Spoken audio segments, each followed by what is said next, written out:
Hello everyone, welcome to Najia Forum.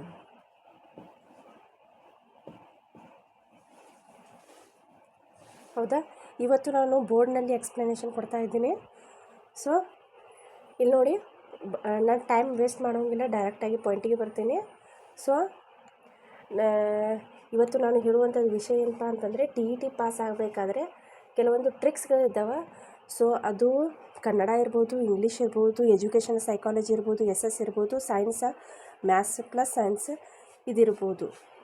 ಈ follow up ಮಾಡಿದ್ರಪ್ಪ ಅಂತಂದರೆ compulsory 100% ನಾವೇನು ಮಾಡ್ಬೋದು, TET ಪಾಸ್ ಆಗ್ಬೋದು. ಹೌದಾ, 100% ನಾವು TETಯನ್ನು ಪಾಸ್ ಆಗ್ತೀವಿ. ಸೊ ಏನೇನು ಟ್ರಿಕ್ಸ್ ಅದಾವೆ ಅನ್ನೋದ್ರ ಬಗ್ಗೆ ಈ ವಿಡಿಯೋಲಿ ನಾನು ಡೀಟೇಲಾಗಿ ಹೇಳ್ತೀನಿ. ವಿಡಿಯೋವನ್ನು ಪೂರ್ತಿಯಾಗಿ ನೋಡಿ, ದಯಮಾಡಿ ಪೂರ್ತಿಯಾಗಿ ವಿಡಿಯೋವನ್ನು ನೋಡಿ. ನಾನು ಯಾವುದೇ ರೊಕ್ಕದ ಸಲುವಾಗಿ ಏನು ಮಾಡ್ತಾಯಿಲ್ಲ. ಸೊ ಇದು ನನ್ನ ಪ್ಯಾಷನ್ ಇದೆ, ಟೀಚ್ ಮಾಡೋದು. ಸೊ ಅದಕ್ಕಾಗಿ ನಾನು ಟೀಚ್ ಮಾಡ್ತಾಯಿದ್ದೀನಿ. ಸೊ ವಿಡಿಯೋವನ್ನು ಪೂರ್ತಿಯಾಗಿ ನೋಡಿ. ಹೌದಾ, ಯಾವ ಟ್ರಿಕ್ಸನ್ನು ಹೇಳ್ತೀನಿ ಅನ್ನೋದನ್ನು ನೋಡಿ. ಇಷ್ಟವಾದರೆ ದಯಮಾಡಿ ಸಬ್ಸ್ಕ್ರೈಬ್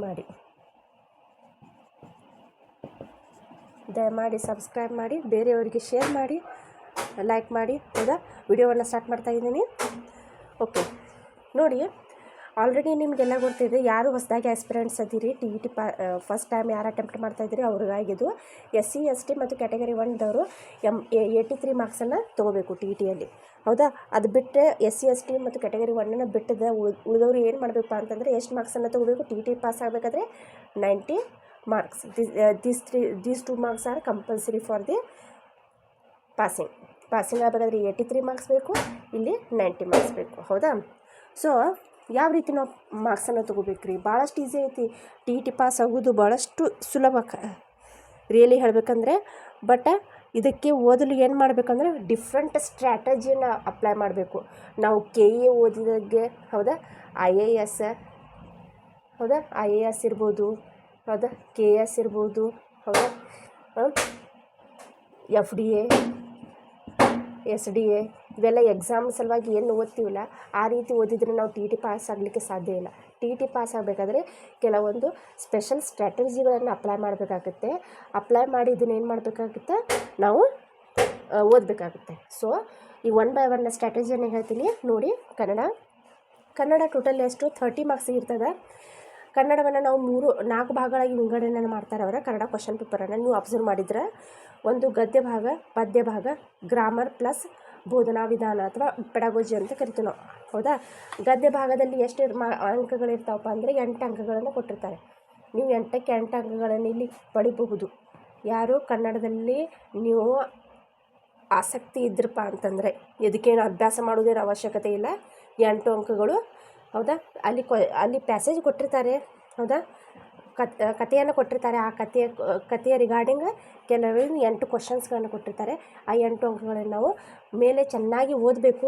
ಓದಿ ಅಲ್ಲಿ ಅಂಡರ್ಲೈನ್ ಮಾಡ್ಕೊಂಡಿರಬೇಕು. ಹೌದಾ, ಅದೇ ರೀತಿಯಾಗಿ ಪದ್ಯ ಭಾಗನೂ ಅಲ್ಲೇ ಪದ್ಯ ಇರ್ತದೆ. ಪದ್ಯದ ಕೆಳಗಡೆ 7 ಅಂಕಗಳ ಕ್ವಶನನ್ನು ಕೊಟ್ಟಿರ್ತಾರೆ.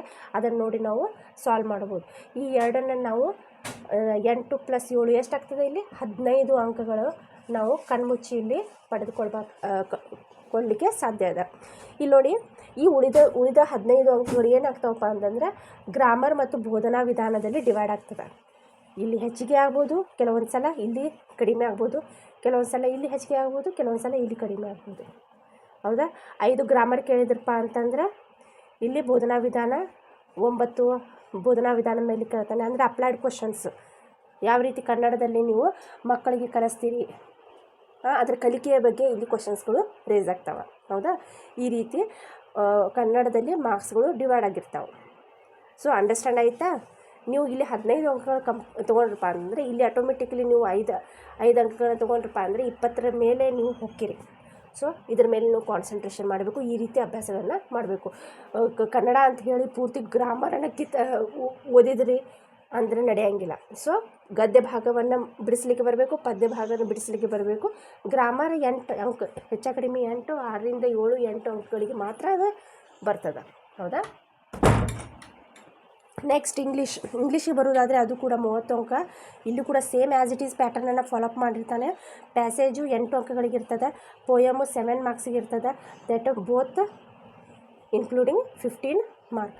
Okay, plus grammar and teaching method here also differ ಆಗ್ತದೆ. ಗ್ರಾಮರ್ ಎಷ್ಟು ಮಾರ್ಕ್ಸಿಗೆ ಅವ್ನು depend on him.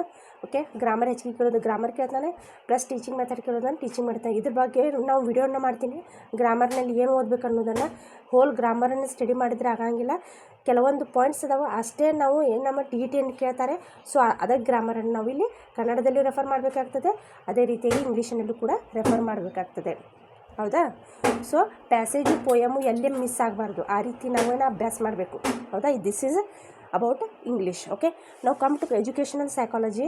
Educational psychology also come to 30 marks. 30 marks educational ಸೈಕಾಲಜಿಯನ್ನು ಕೇಳ್ತಾನೆ. ಇಲ್ಲಿ ಅಪ್ಲೈಡ್ ಕ್ವಶನ್ಸ್ ಇರ್ತವೆ. Majority questions are applied questions. ನೀವು ಯಾವುದೇ ಥಿಯರಾಟಿಕಲಿ ನೀವು 10 ಸಲ ಟೆಕ್ಸ್ಟ್ ಬುಕ್ ಓದಿದ್ರು ಅಷ್ಟೇ ಏನೂ ಯೂಸ್ ಇಲ್ಲ. ಅಪ್ಲೈಡ್ ಕ್ವಶನ್ಸ್ಗಳನ್ನು ಕೇಳ್ತಾನೆ. ದ್ಯಾಟ್ಸ್ ವೈ ನನ್ನ ಸಜೆಷನ್ ಏನಪ್ಪ ಅಂತಂದ್ರೆ MCQ ಇರುವಂಥ ಬುಕ್ಸ್ಗಳನ್ನು, ಸೈಕಾಲಜಿ ಬುಕ್ಸ್ಗಳನ್ನು ಓದಿ. ಲೆಸನ್ ವೈಸ್ MCQ ಇರುವಂಥದ್ದು ಬುಕ್ಸ್ಗಳನ್ನು ಓದಿ. ಅಥವಾ ಓಲ್ಡ್ ಕ್ವಶನ್ಸ್ ಪೇಪರ್, ಅದು CTET ಇರ್ಬೋದು ಅಥವಾ ಯಾವುದೇ ರಾಜ್ಯದ್ದು TET ಪರೀಕ್ಷೆ ಇರ್ಬೋದು, ಅಲ್ಲಿ ಸೈಕಾಲಜಿಗಳನ್ನು ಓದಿ. ಎಷ್ಟು ಸೈಕಾಲಜಿನ ಓದ್ತೀರಿ ಅಷ್ಟು ನಿಮಗೆ ಒಳ್ಳೆಯದು. ಹೌದಾ? ಈ ಸೈಕಾಲಜಿಗಾಗಿ ಯಾವುದೇ ಇಲ್ಲ. ಬಟ್ ನೀವು ಓದಬೇಕಾ ಅಂತಂದ್ರೆ, ಇಲ್ಲಿ ನೀವು ಓದಬೇಕಪ್ಪ ಅಂತಂದರೆ ವಾಮದೇವಪ್ಪ ಅವ್ರದ್ದು ಬುಕ್ಕು ಭಾಳಷ್ಟು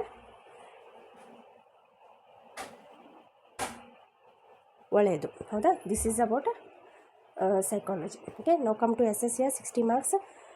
45 ಮಾರ್ಕ್ಸು ಬುಕ್ಸು 6ರಿಂದ 8ನೇ ಟೆಕ್ಸ್ಟ್ ಬುಕ್ಕನ್ನು ರೆಫರ್ ಮಾಡಬೇಕಾಗ್ತದೆ. 50 ಮಾರ್ಕ್ಸರ ಟೀಚಿಂಗ್ ಮೆಥಡು ಸೈಕಾಲಜಿ ಬೇಸ್ಡನ್ನು ಇಲ್ಲಿ ಕೇಳ್ತಾರೆ. ಹೌದಾ? Educational psychology 30 marks applied. MCQ ಬುಕ್ಸನ್ನು ರೆಫರ್ ಮಾಡಿದರೆ ಭಾಳಷ್ಟು ಒಳ್ಳೆಯದು. ಮತ್ತು ಓಲ್ಡ್ ಕ್ವಶನ್ ಪೇಪರನ್ನು ರೆಫರ್ ಮಾಡಿದರೆ ಭಾಳಷ್ಟು ಒಳ್ಳೆಯದು. ನಾನು ರೆಫರ್ ಮಾಡಿದ್ದು ವಾಮದೇವಪ್ಪ ಅವ್ರದ್ದು. ಹೌದಾ? ಸೊ ಅದೇ ರೀತಿಯಾಗಿ SSC 60 ಮಾರ್ಕ್ಸು, 45 ಮಾರ್ಕ್ಸು ಮತ್ತು 50 ಮಾರ್ಕ್ಸ್ ಆಗಿ ಡಿವೈಡ್ ಆಗ್ತದೆ. ಈ 45 ಮಾರ್ಕ್ಸು ಮೆಜಾರಿಟಿ ಇದೆ questions coming to 6 to 8 text ಬುಕ್ದಿಂದ ಬರ್ತವೆ. ಸೊ 15 ಮಾರ್ಕ್ಸು ಟೀಚಿಂಗ್ ಮೆಥಡಿಂದ ಸೈಕಾಲಜಿ ಬೇಸ್ಡ್ ಕ್ವಶನ್ಸನ್ನು ಕೊಟ್ಟಿರ್ತಾರೆ. ಸೊ ಅದು ಬೇಸಾಗಿ ನೀವು ಅಭ್ಯಾಸವನ್ನು ಇಲ್ಲಿ ಮಾಡಬೇಕಾಗ್ತದೆ. ಸೈನ್ಸ್ ಮತ್ತು ಮ್ಯಾಥ್ಸ್ ಪ್ಲಸ್ ಸೈನ್ಸ್, ಅದು CBJD ಇರಲಿ PCM ಇರಲಿ ಒಂದೇ ಕ್ವಶನ್ ಪೇಪರನ್ನು ಬರೀತಾರೆ ಇವರು, ಮ್ಯಾಥ್ಸ್ ಪ್ಲಸ್ ಸೈನ್ಸ್ ಅಂತ. So majority 60 ಮಾರ್ಕ್ಸ್ಗೆ ಇರ್ತದ್ದು. ಮ್ಯಾಥ್ಸು 30 ಮಾರ್ಕ್ಸಿಗೆ ಕೇಳಿರ್ತಾರೆ. ಹೌದಾ?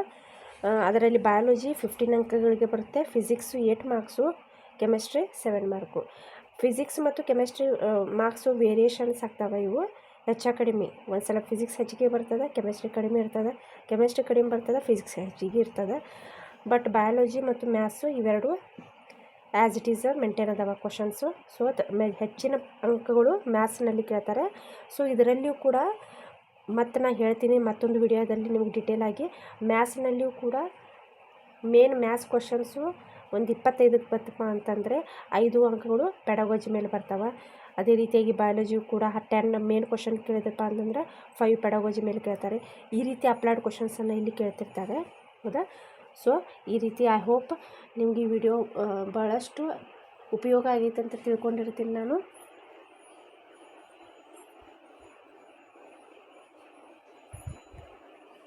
ಉಪಯೋಗ ಆಗಿ ತಿಳ್ಕೊಂಡಿರ್ತೀನಿ.